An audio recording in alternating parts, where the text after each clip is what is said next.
أفغير دين الله يبغون وله أسلم من في السماوات والأرض طوعا وكرها وإليه يرجعون. صدق الله العظيم.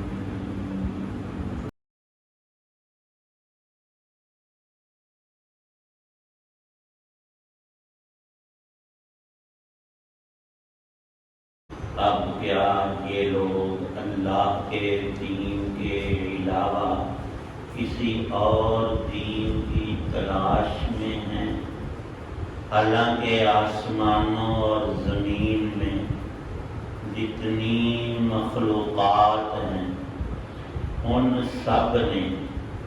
اللہ ہی کے آگے گردن جھکا رکھی ہے، کچھ نے خوشی سے اور کچھ نے ناچار ہو کر، اور اسی کی طرف وہ سب لوٹ کر جائیں گے۔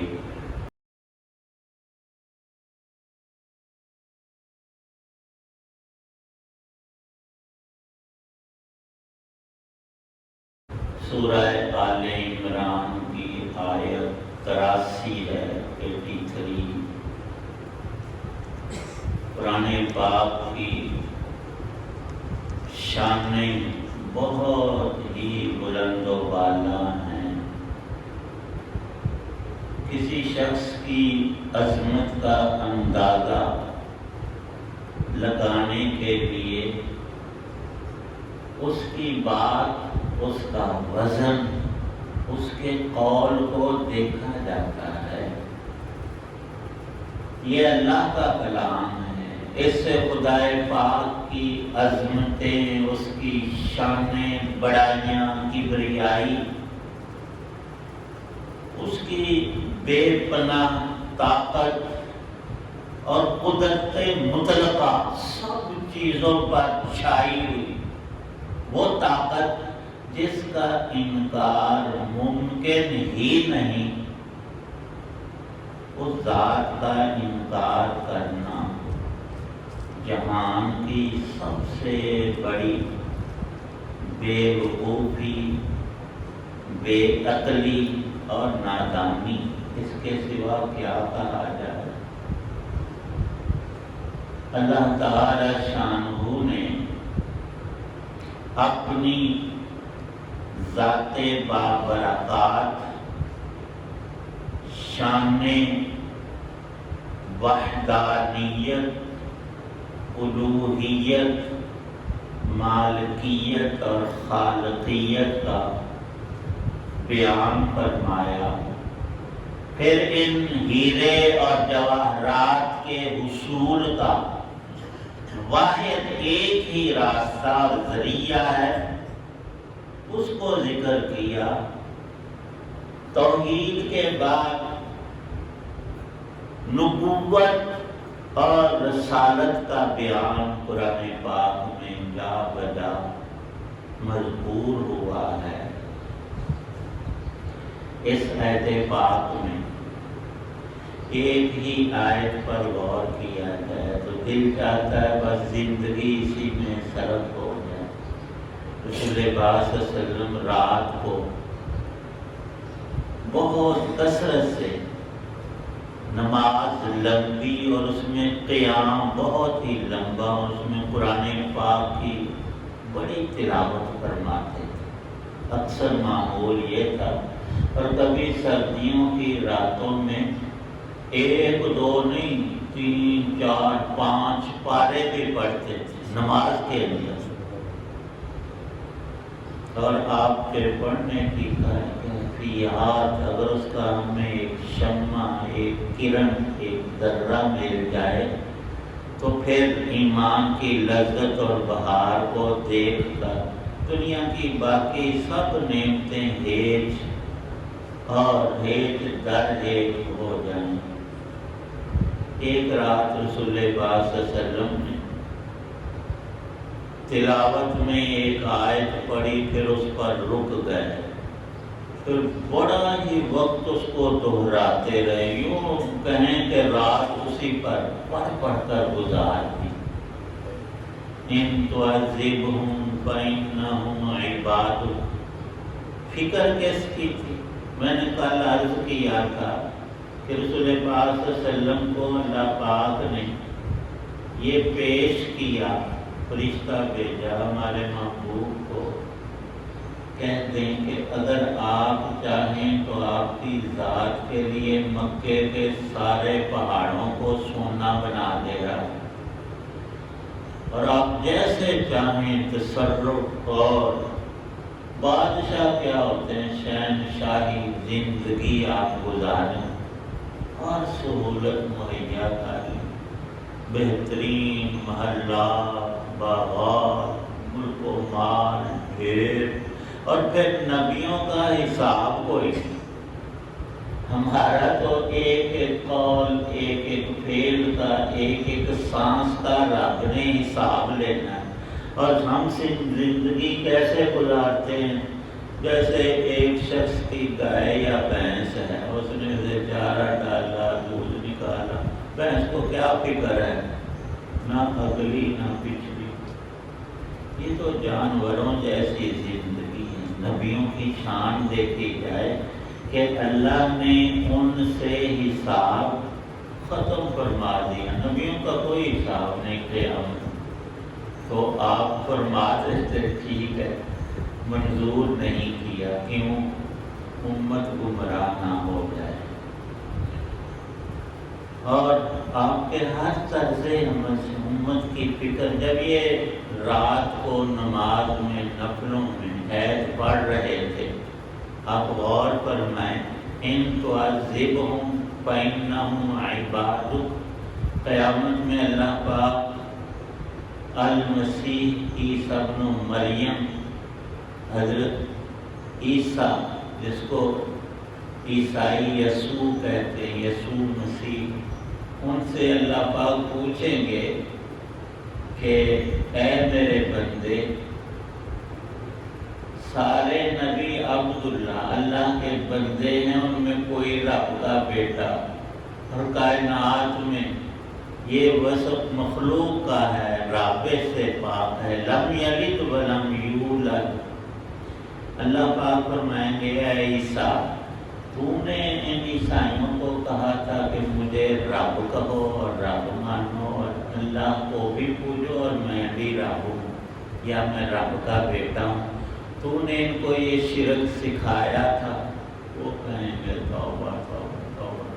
اے اللہ جب تک میں دنیا میں زندہ رہا میں تو توحید اور تفرید اور اللہ کی عبادت کرتا بھی رہا، اور لوگوں کو اس دین پہ لاتا، اور یہ دین توحید والا میں نے سکھایا تھا۔ جب میں وہاں سے چلا آیا تو ساری کائنات کو جانتا ہے۔ نعوذ باللہ، اللہ کے نبی ایسا کر ہی نہیں سکتے کہ شرک کا، کفر کا کوئی قول بول دے، ہو ہی نہیں سکتا۔ اور پھر آگے عرض کریں گے اللہ تیرے بندے ہیں یہ، ان تعذبہم فإنہم عبادک، اوپر شرک کیا ہے، تجھے پوری قدرت حاصل ہے، ان کو اتنی سزا دے، دوزخ میں ڈال، تو رب ہے، خالق ہے ان کا، مالک۔ ان تعذبہم فإنہم عبادک، لیکن ساتھ میں اپنی چاہت اور اللہ کی رحمت کا حوالہ بھی دیں گے۔ ان تعذبہم فإنہم عبادک وإن تغفر لہم، اے اللہ تو اگر بخش دے ان کو، یا سارے انسانوں کو، یا ہر گناہ گار کو، تو وہ تیری شان ہے، اور اس کو تو ہی سب سے بہتر جانتا ہے بخشش کے قابل کون ہے اور کون نہیں۔ اور اب کوئی کہے تو دو فیصلہ ہونا سے ہمیں ڈر ڈر مریے۔ قرآن میں اللہ نے صاف بتا دیا ہے کہ ایمان والوں پر، جو دنیا میں موت سے پہلے ایمان لائے، مسلمان بن کر رہے، ان کے لیے رب کے وعدے ہیں اگلے جہان میں سب نعمتوں کے، اور جنتوں کے، اور جو کفر پر جمع رہا، اڑا رہا اور مر گیا، اس کے بارے میں اپنی کتاب میں، قرآن میں رب نے فیصلہ سنایا ہوا، عملاً قیامت میں ہو کر رہے گا۔ ہر کافر اللہ کا منکر اور مشرک ہمیشہ کے لیے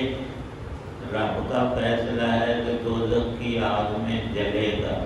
وہاں نہ کمی ہے عذاب میں، نہ کسی دن چھٹی ہے، نہ تخفیف ہے، نہ کچھ ہے، تسلسل ہے۔ ایک تو مشہور ہے آگ کا جلنا، وہی کافی کا، اس سے بڑا عذاب کیا ہوگا؟ اور اوپر سے دیگر عذابات بھی ہیں، فرشتوں کا مارنا، ڈانٹنا، ذلیل کرنا، اور طرح طرح کے۔ ایک عذاب یہ بھی لکھا ہے کہ وہاں بدبو بہت زیادہ ہوگی، اور جتنے دنیا میں کسی کافر انسان نے برے کام شیطانی کیے، وہ شیطان کا وہاں پڑوسی ہوگا، اس کو باقی عذاب بھول جائیں گے، اور وہاں کے بدبو اور تعفن اس سے اتنا شدید ترین عذاب محسوس کرے گا کہ اس سے بڑھ کر اور کوئی عذاب نہیں۔ تو رسول پاک صلی اللہ علیہ وسلم اس آیت پاک کو پڑھ کر اپنی امت کے لیے بخشش کر رہے ہیں، بخشش کا سامان فرما رہے ہیں۔ تُعَذِّبْهُمْ فَإِنَّهُمْ عِبَادُكَ وَإِن تَغْفِرْ لَهُمْ، ہے اللہ میری امت کو بخش دے۔ اور یہ دعا آپ نے 2 منٹ 4 منٹ نہیں، ساری رات آیت پڑھی ہے۔ اور یہ آیت جو ابھی پڑھی ہے، اللہ پاک فرماتے ہیں میں نے تمہیں مسلمانوں ایمان دیا، تم اپنے رب کو اسی طرز پر مانتے ہو جو نبیوں کی ہے، اور تمہیں ایک اور فضیلت سب جہان والوں پر دی، وہ ہے رسول کریم صلی اللہ علیہ وسلم کا امتی ہونا، جن کی توصیف سب انبیاء فرماتے رہے، اور اگلی امتیں جو گزر گئی ہیں ان میں جتنے ایمان والے تھے وہ بھی ان نبیوں کے ساتھ میثاق میں شامل، جیسا کل عرض ہوا۔ اور اب اسلام جو تمہارے پاس ہے، تمہیں اس کی قیمت کا پتہ ہی نہیں۔ وہ کہتے ہیں کمہار کو ایک قیمتی ہیرا ملا اور راستے میں کسی کا گرا پڑا، اس کو قیمت کا پتہ نہیں تھا، اس نے گدھے کے گلے میں ڈال دیا خوبصورتی کے لیے، لے پوتیا عیش کا، تینوں کنے ہار پانا سی، میں تیرا یار ہوں، اس کے گلے میں ڈالا۔ ایک جوہری کی نظر پڑ گئی، سنار کوئی اسی راستے پہ چل رہا تھا، اس نے کہا بھائی یہ جو گدھے کے گلے میں چیز ڈالی ہے مجھے بڑی پسند آئی ہے، 1000 روپیہ لے لے، یہ مجھے دے۔ کہنے لگا جا 1000 روپے، میں 2000 بھی نہیں لیتا، یہ اس کے گلے میں مجھے خوبصورت بڑی لگ رہی ہے، میں نے نہیں بیچنی۔ اس نے دیکھا کہ یہ تو معاملہ ذرا غالب ہے، اس نے 5000 کا نوٹ نکال کر سامنے کی اور کاٹ ڈالا، اس کو کیا کرنا ہے تو نے، یہ لے 5000 روپیہ لے لے اور بیچ لے، کہتے ان کو کاک نہیں لگنا۔ اس نے جب 5000 کا نوٹ دیکھا، جب انسان کوئی چیز دیکھتا ہے نا پھر اس پہ مچل جاتا ہے، بیچ دی، لکھا ہے حقائق میں لکھا ہے، تو اس نے مٹھی میں سے بند کیا، اس جوہری نے چھپا کر لایا، میز پر دکان میں رکھا، اور خوش ہونے لگا کہ کروڑوں کی دولت ہاتھ آ گئی ہے۔ اللہ کی شان، وہ ہیرا پھٹ گیا، ریزہ ریزہ ہو گیا، ریت بن گیا۔ اس نے بڑا تعجب کیا، جب بڑا بے شرم نے ہیرا تھا، میں تینوں ہیریاں دی دکان وچ لے آندا ہے، تو پوتے دے گالی چنگا سا اتنے آ کے تینوں بڑی شرم آئی پوتے دے گل نہیں تو ویچ بنے زبانیں حال ہوتی ہے یہ حکایات بزرگوں نے ہمیں بات سمجھانے کے لیے بتائی ہے تو ہیرے کے ان ذرات نے کہا کہ ظالم انسان تو نے میرے اوپر بڑا ظلم کیا ہے اس کمہار کو تو پتہ نہیں تھا میری قدر و قیمت کا اس نے اپنے جانور کے گلے میں مجھے ڈالا لیکن تجھے پتا تھا کہ میری قیمت کروڑوں اربوں روپے ہے تو 5 کا نوٹ اس کی قیمت لگا رہا ہے اس پہ مجھے کوفت ہوئی ہے اور میں نے رب سے کہا میں دنیا میں نہیں رہنا چاہتا نہ اس جوہری کے پاس نہ کہیں اور یہ تو ہمارے پاس دین اسلام ہے ہیرا کیا یہ ساری کائنات ہیروں سونے روپوں سے بھاتی جائے اس سے اس کا ایک ذرہ صرف ایک اللہ کا حکم اس ساری کائنات کے مقابلے میں قیمتی ہے لیکن ابھی وہ منڈی سامنے آئی نہیں اس مارکیٹ میں ہم نے قدم نہیں رکھا جہاں سبحان اللہ کا ثواب اور تول کے اس کا اجر دیا جاتا ہے رسول پاک صلی اللہ علیہ وسلم ارشاد فرماتے ہیں اے مجھے ماننے والوں میری نبوت کا یقین کرنے والوں یہ جو فجر کی 2 رکھتے ہیں تم 2 سنتیں پڑھتے ہو فرضوں کا ثواب بہت زیادہ اس کو چھوڑو 2 سنتیں فجر میں پڑھنا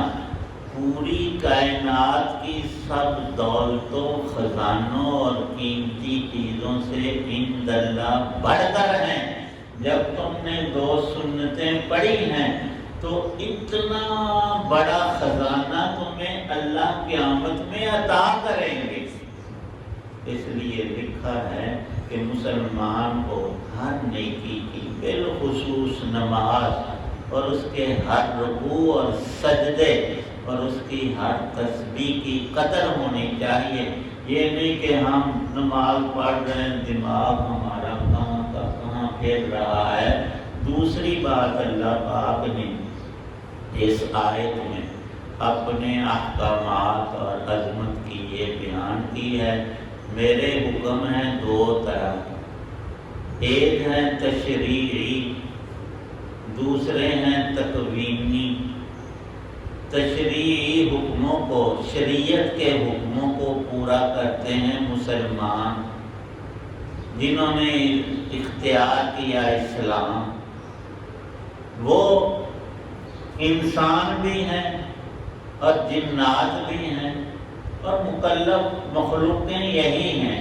اور ایک مخلوق بہت ہی نیک اور پاک فرشتے وہ ہر وقت ہی اللہ کی عبادت میں لگے ہیں یہ خوشی سے حکم الہی پورا کرنے والے اور باقی ساری کائنات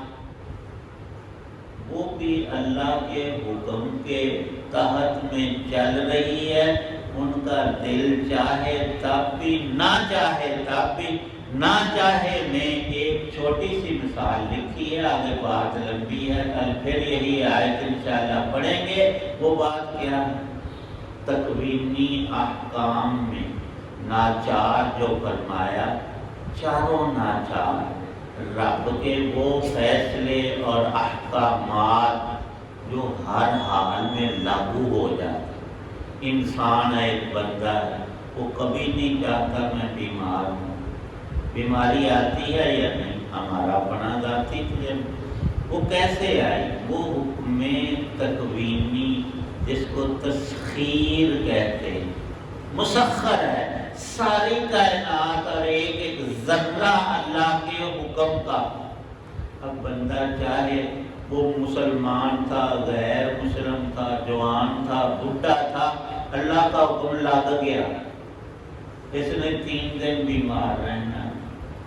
تو وہ اتنی دیر رہے گا جتنا چاہے علاج کروائے جتنا چاہے پہلے سے وہ سیریں ورزش اچھی غذائیں کھائے ہو جاتا ہے بھی یہ حکم اللہ کے تسخیر سے، تکوین سے متعلق ہیں، جو لاگو ہو کر رہتے ہیں۔ اب ہم اپنی ضد کر لیں کہ جتنا رب نے بیمار رکھنا ہے، ہم کوئی دوائی علاج کچھ نہیں کریں، یہ ہے بے وقوفی۔ جو اللہ کے نبیوں نے فرمایا نا، وہ سب سے فرمایا دعا بھی کرو کہ اللہ مجھے شفا دے، اور علاج بھی کرو کہ یہ میری سنت ہے۔ اور اللہ نے فرمایا ہر بیماری کی دعا پیدا کی ہے۔ دعا اور علاج کے سلسلے میں ایک دنیا میں عظیم ترین نظام بنا ہوا، ڈاکٹر، طبیب اور علاج کرنے والے اور دوائیاں اور ان کو اخذ کرنا اور مشینیں اور بنانے والے، بیچنے والے۔ ایک چیز اللہ پاک ہٹا لینا تو دنیا کے اندر خرابیاں ہی خرابیاں آ جائیں۔ تو وہاں ضد نہیں کرنی، اسباب کا حکم ہے۔ کچھ اسباب ضروریاں ہیں، کچھ غیر ضروریاں، اور اس بات کو ہمیں سمجھنا چاہیے۔ ضروریہ میں اولاد ہے، جو بندہ چاہتا ہے کہ میری حلال کی اولاد ہو، اس کے لیے ایک ہی راستہ ہے، وہ شادی کرے، نکاح کرے اور بیوی سے اولاد پیدا ہو۔ بھوک پیاس میں اللہ نے غذائیں اور پینے کی چیزیں رکھی ہیں، وہ ہم اب توأن کرہن، اللہ کی عظمت اور قدرت کا جو اس آیت میں بیان ہے، علماء نے بہت بسط کے ساتھ، گھنٹوں کا نہیں، دنوں اور مہینوں کی بات یہاں کی ہے۔ اور واقعتاً جتنا جتنا یہ نور کھلتا ہے، اللہ کی عظمتیں انسان کے دل میں، روح میں سماتی ہیں۔ اللہ پاک ہمیں بھی نصیب کرے۔